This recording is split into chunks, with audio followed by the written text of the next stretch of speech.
Welcome to the Partnernomics Show, where industry thought leaders discuss the hottest topics in partnerships, ecosystems, and innovation. The Partnernomics Show is brought to you by IOLite Solutions, a product incubator specific to Salesforce. Now here's the host of the Partnernomics Show, Mark Brigman. Welcome back to another episode of the Partnernomics Show. Good to be with you, and I am joined by my good friend, longtime colleague, Jim Lezzer. Jim, how are things going, man? Great, Mark. Thank you so much for having me again. It's always so good to catch up with you.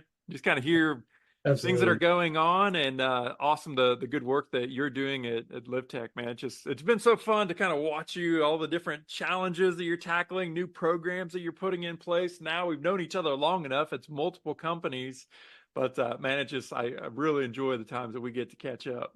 You've been with me from the birth of this thing all the way through to today. So Jim is the VP of Strategic Partnerships for LivTech, and as I mentioned, but one of many things that I really enjoy about conversations with Jim is he's not only run channels, stood up channels, looking at the sales part of partnerships and how we do that.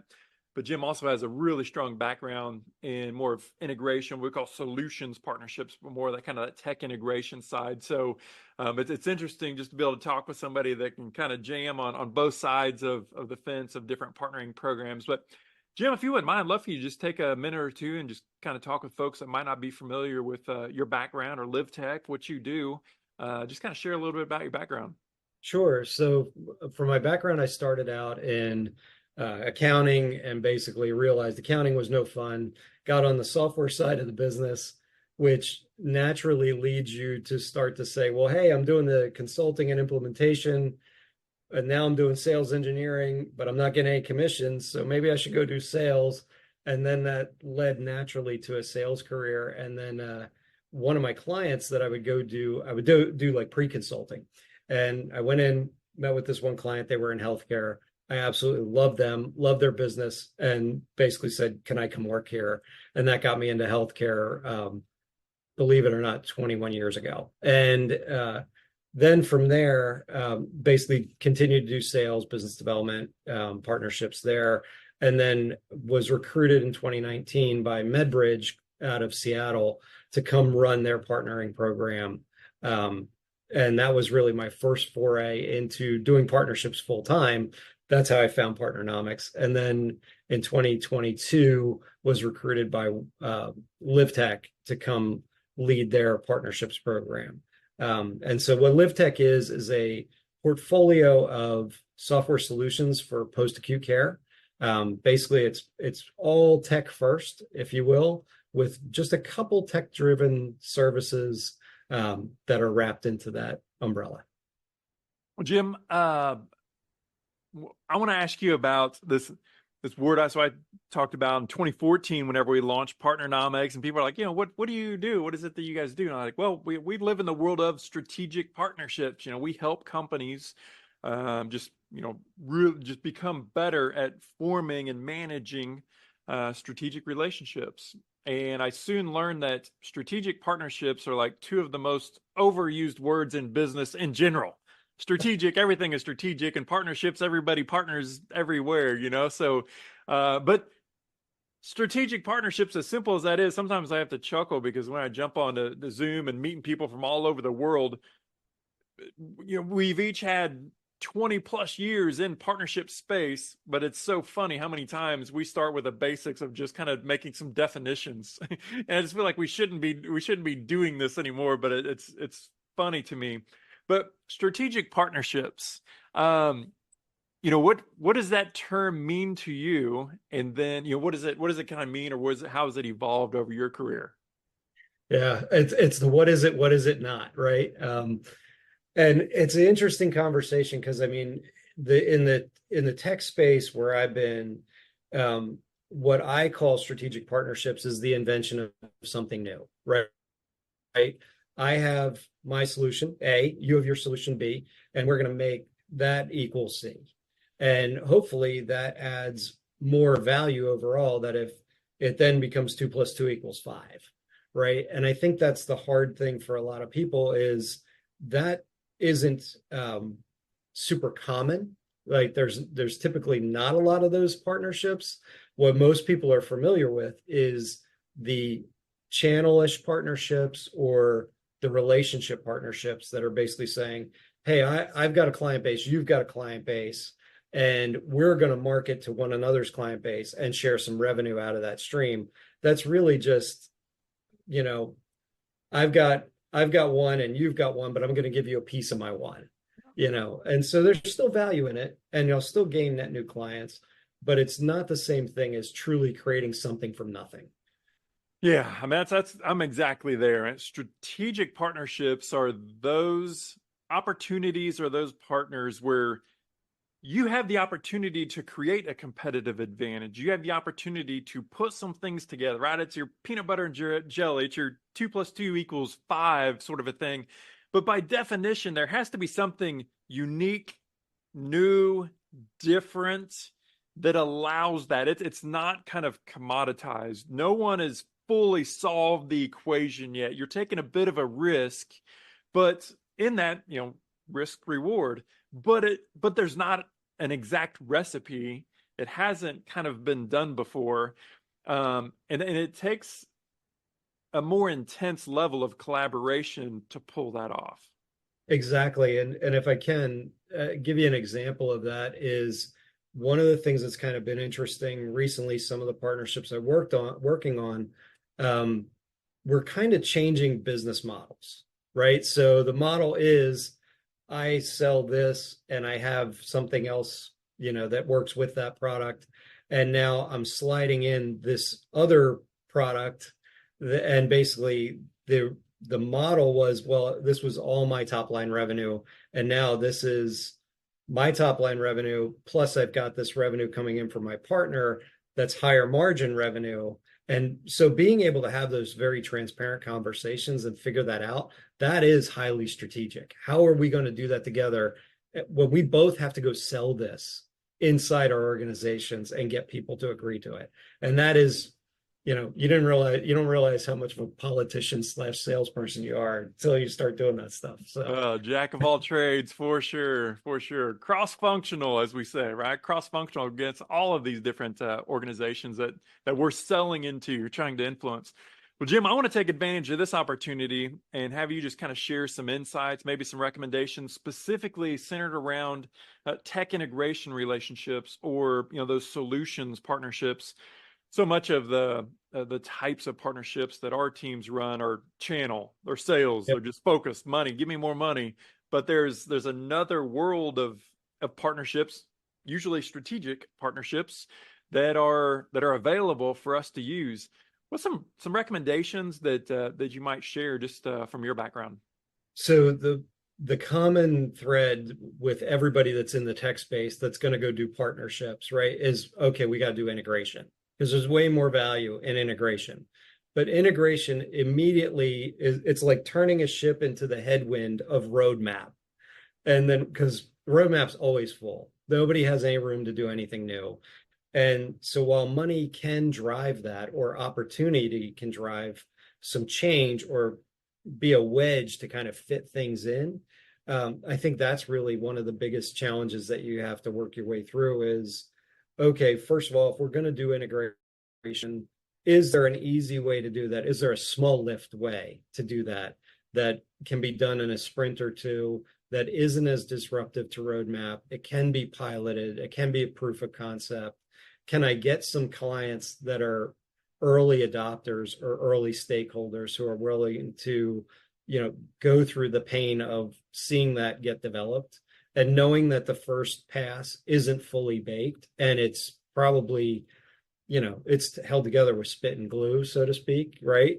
So that, I think, is one of the biggest things is when you start down that path of integration, it's in the validation process, you're seeking those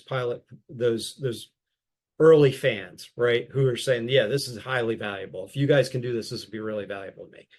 Then get them on board. And then that helps you to tell the revenue story, which allows you to kind of slip this into roadmap and say, I can get this initial piece done, and then I can use that as a bigger wedge down the road based on that success to then say, yeah, I need you to expand me 2, 3, 4 sprints where I want to fit this in, because now my go-to-market is all in motion. I've got all the rest of the pieces ready to rock. So I think that's probably one of the biggest things when it comes to the tech. And it's becoming more commonplace that there's easier pathways for people to do this. They've shoehorned in things in the past. So you kind of have to break down that and say to the development team, hey, is there a way that we can just make it work as a proof of concept? I'm not asking you to rebuild it, but I'm not asking you to do it twice, rather. I'm asking you to just get me over the hurdles so we can make sure the market's there. Well, it seems that it definitely is like an iterative process. You and I talk a lot about crawl, walk, run, pilots, proving it through. One of the things I learned, and probably the bulk of my career has been in solutions partnerships or in these kind of tech integration partnerships, and just the importance of understanding innovation and the innovation process. I didn't realize that early in my partnership career that, man, so much of what I'm talking about, and as you mentioned, looking at these different roadmaps and talking about product development and all of these different components that goes into the success of that. So much of that is covered in innovation and those different frameworks. Did you also find kind of the same thing as looking at the lens of like through product and product development in those practices? Very much so. I mean, that's a lot of the work right now is kind of looking at where the puck's going, so to speak. And, especially in this industry, we're dealing with the senior tsunami. That's the term that's out there now, right? You've got all these people that are, in their 60s, 70s, 80s, and millions more to follow, right? So what's going to be happening 3-5 years from now? What's it going to look like for the organizations that we serve, which ranges everything from, like post-acute care, so like rehab, skilled nursing, those types of settings, all the way through, home health, hospice, palliative, to memory care, assisted living, CCRCs. So these are all going to be flooded by these patients, and there's no more building places. Like, it's harder to build. So when you start looking at that, you have to start being very innovative from a product standpoint of who else needs access to the information I have? Who else can I streamline this with in order to drive my product and drive that development? And then now start getting the product people and the tech people to see a vision for where you're going to go. And it is complicated, to say the least. And then go build partnerships behind it. So, and then take them to market. So it's a very challenging piece. Yeah. But well, Jim, we've heard the line, if you build it, they will come. We think about in channels, step one, building out the channel program, and then do they come? The big question that we're all trying to figure out is, what are some of those kind of secrets or insights that you can share that, we've got our program stood up, we've got it launched, we've got some partners that are out there, or a new partner that's come into our existing and even mature program. What are some things that you have found over your career that helps to accelerate getting to revenue with those partnerships? So the throughput issue, right? And that's what everybody wants to see, because, I know we've joked about it previously, right? You get through the agreement process, and what we do in Partnernomics is go through all the process of building this, figuring out how it's going to work. You get it sold internally. You sign the agreement. We all pop the champagne. Well, everybody else in the organization enjoys the champagne, and you and I are left going, "Oh crap! Now I got to start making this. Now it's time to work." Yeah. So I just got a brand new job, which is go to market. So I think the biggest thing that you run into is that in that transition, your stakeholders change. And that's probably one of the most challenging pieces, that you went from the partnership people and their team, which is usually very revenue focused, very, strategic alignment, all that, had brand aware, to now you've got the salespeople and the CRO and others who are sitting there saying, okay, show me where the revenue comes in, because I don't really know why I did this, and this seems like a distraction. So now what we've what we've seen is building those close relationships in at that individual rep level where we're reaching in, and that's from multiple levels, right? That's from the sales team and doing the partner pairing. Yeah. And then also from the partnerships level and even the marketing people, and trying to build multiple links into these organizations, and then coming at that from an approach that isn't just give me leads and I'll give revenue to your organization and you don't even see it. It's no, use me as a sales engineer to help you close business, right? You can't speak to what I can speak to at that level of expertise. And you've got 45 items on your checklist you're trying to sell, and I only sell these 5. So let me be your expert to walk in the door and sell those 5 items for you and praise you through that entire process and say that, yes, we have many partners, but I think you've chosen wisely with this partner, and I trust the salesperson, and we're here, we're ready to help when you're done. Do you have any other questions to ask, right? And get out of their way so they can close that deal. And then you've created that bridge of trust between you and them, that they're willing to come give you those leads and talk to you about opportunities that are in flight. They're willing to put that word in that, hey, they're great to work with, all those things that are going to help accelerate that revenue growth. Hey, man, I love that you've talked about role-based partner pairing, and that's an approach that you use, that Greg Unruh, the first person, one of our mutual colleagues, one of the first person that I've seen use that method. And this really I think, pulls in a couple of different things that we've talked about. So strategic partnerships, even if it's on the channel side, we all have resource constraints. We can't run everything with every partner, so we really have to choose our thoroughbreds that's going to help us.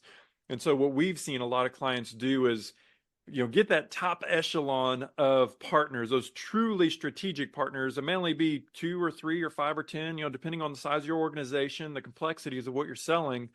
But there's an approach to take we call role-based partner pairing, where you really build these peer-to-peer connections from your organization into that partner's organization to really just kind of streamline communications and planning and just information flow, where you don't have like gatekeepers of information, which can kind of stifle revenue or success. Yeah, no, it's really powerful. It's amazingly powerful how role-based partner pairing works. From when you're thinking at it at the sales rep level, they're complex deals, they're working their way through it. So having somebody who can speak to that and talk about how the economics of our product layering in with theirs is going to create an overall picture, and also talk about ROI, that's really powerful stuff if you're dealing with like an integrated strategic solution. And then if you're dealing with marketing, where you're creating, there's nothing wrong with creating marketing or referral partnerships. I have a client base, you have a client base, let's cross market, or let's do thought leadership marketing. We do a lot of that, where we want to go and tell the industry, hey, this is what we're seeing from a different perspective, and we want to get your insight on that. That's a great way for you to align marketing resources who are living there, and they can own that because that's their job, right? Is create content. And then they just go back to the team who are the subject matter experts, tap them on the shoulder and say, can you do this webinar for me? And now what you've done is you haven't absorbed their time, you haven't taken away from their sales process, business development, but you've given them opportunities to showcase their knowledge and expertise. And that is valuable to both organizations. Yeah, no doubt. Next topic, art and science. We talk about moving from art into science. There's no doubt there's art in what we do, but we're firm believers that we need to move from 90 or 95% art to 90 or 95% science. There's too many CEOs, too many CROs out there now saying, I want predictable, real processes here. Not just a shot in the dark, but within your organizations that you've stood up, partnering programs, what advice do you give for process? So I'm an avid fan. I'm going to turn around and say, go to Partnernomics, read the book, go take the courses, do all the things. because it is going to instill a process. And that the love of process comes from the sales process and sales training that I've had early on in my career. Is you go through and you learn how to approach a deal and how to pull things together.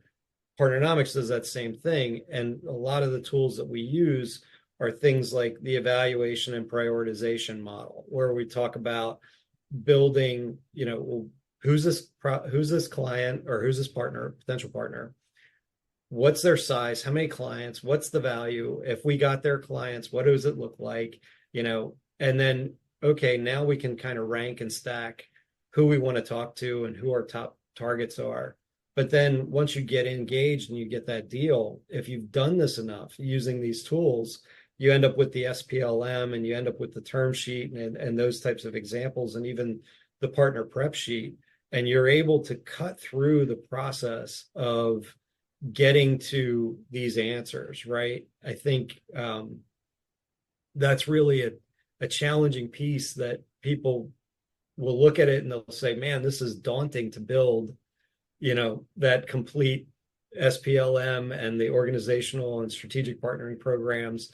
Yeah, it's daunting because it's a big job. It's a full-time job, just managing this and figuring out, before I commit my organization to do this and commit those limited resources, is this worth doing? And so that's the partner leader's discipline, is to go build those documents and have that process. And it's incredibly valuable to then leverage those tools to go back and say, here's how I got here, right? Here's, what they said, what we said, and being able to play that back to your CEO or CRO and have them ask those questions. And they're probably still going to ask you questions you didn't expect, right? But it's great to have that start to bake in, because now you can start to anticipate what they're going to want and what's going to drive you to a yes when you've found that diamond in the rough that you want to go pursue. Whenever we started working with other thought leaders and seasoned partnering professionals across the globe almost 10 years ago, I set out to build a partnering toolbox that I wish I would have had day one, because I went years and years, just like all of us did, 20 years ago, went years without having this structured process. And so it's really cool to talk to people and hear them say, man, I feel like you've saved me a year or years by just giving us these templates, giving us a process that we can set in place, but mold it and make it our own for Absolutely. our organization, and just to help us accelerate success. Jim, I want to hit you with a question, a follow-up, something that bounced into my head, and I have this conversation at least once a week, and that is, we got a CRO. The CRO has a direct sales team, and they have a partnering team. And, so CRO, they have courses in education and Sandler and Challenger and Spin and 10,000 other forms of sales training. And it's all about generating revenue. So from your experience, I'm going to put you on the spot here. From your experience, does it make sense? What's the difference between sales training and partner training? At the end of the day, it's all trying to get more revenue, right? Is it the same or is it not? So no, it's not the same. I think sales training is meant to uncover yeses, right? Ultimately, your goal is to get the yes and get that deal to close. And you do that through a variety of things. And a lot of them are very common to what we do here too, right? You need to be trustworthy. You need to be transparent. You need to do all those things and you need to drive value and ROI and everything else. I think the difference for us is there's so many opportunities in the partnering world that you have to quickly get to know. Like, you are disqualified until you're qualified. So you really want to be able to drive that. And I think that the candor in conversation is very different. I'll give you an example. I had a conversation yesterday with a potential partner, and I think he was absolutely shocked, right? Because I'm just back from vacation. This was on my calendar. I'm like, I had no time to research. I didn't know what they do, but I was introduced by one of the sales reps in our organization. and was asked to go lead this. And so when I started talking to him, we got into the conversation of deal structure. And I go, well, what do you want? What does this ultimately look like? What's the best win for you? And he couched the answer with, well, we're open to anything. We kind of like this, but we've done this, and we'll kind of take your direction on that. I'm like, no. What do you really want? And he was kind of shocked. He was like, ideally, we want this to start, and then we want to move here.